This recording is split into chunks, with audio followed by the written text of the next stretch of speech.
Bom dia, pessoal, e aí? Último dia aqui da travessia, aqui do Avião dos Uruguaios. Estou em Mendoza, na Argentina, nesse acampamento que se chama El Barroso. Ontem a gente visitou onde o Avião dos Uruguaios caiu e hoje a gente retorna para a estrada. São 17 quilômetros, mais descida que subida. O sol está começando a sair aqui nesse Vale das Lágrimas, que é um dos vales mais bonitos que eu já vi aqui da região. Muitas montanhas nevadas, aqui no acampamento nem tanto, mas os vídeos de ontem dá pra ver bastante coisa bonita. Vou deixar linkado aqui em cima pra você. E se você quiser acompanhar a aventura de hoje, que é descer esses 17 quilômetros, é só continuar assistindo esse vídeo. E se você gosta de vídeos de trilhas e travessias pelo Brasil e América do Sul, inscreva-se no nosso canal. Bora lá pro vídeo de hoje?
Chegamos, 1h30, deu 6 horas de caminhada até aqui, bem mais fácil. Hoje o dia tá bem nublado, o sol apareceu pouquíssimas vezes, isso ajudou muito, mas nada impediu da água ficar quente dentro da garrafa. Água quente não mata a minha sede. Tô com a boca seca até agora, a gente chegou, tem lá umas Coca-Cola pra gente tomar, umas coisinhas pra gente comer.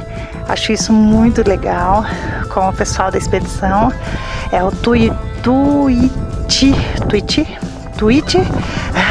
Eu vou deixar o nome deles aqui embaixo, se você quiser fazer essa travessia.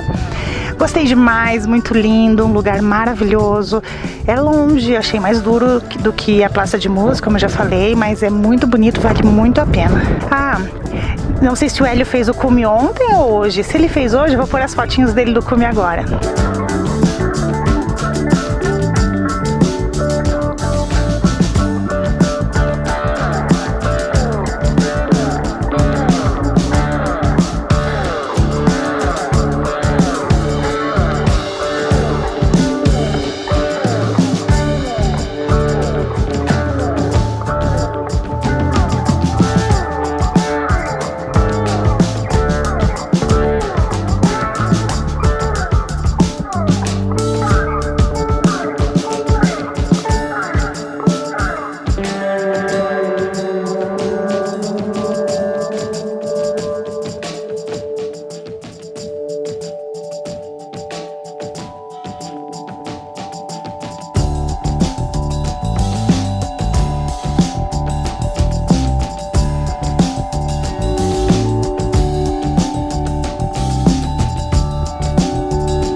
vocês tenham gostado dessa série. Se gostaram, curtam e inscreva-se no nosso canal para curtir outras séries aqui, onde a gente vai pelo Brasil e América do Sul. Obrigado por ter assistido o vídeo até o final. Vou deixar outros vídeos aqui do ladinho para você continuar acompanhando a gente. E eu vou ficando por aqui, mas a gente se vê andando por aí. Até! Tchau, tchau!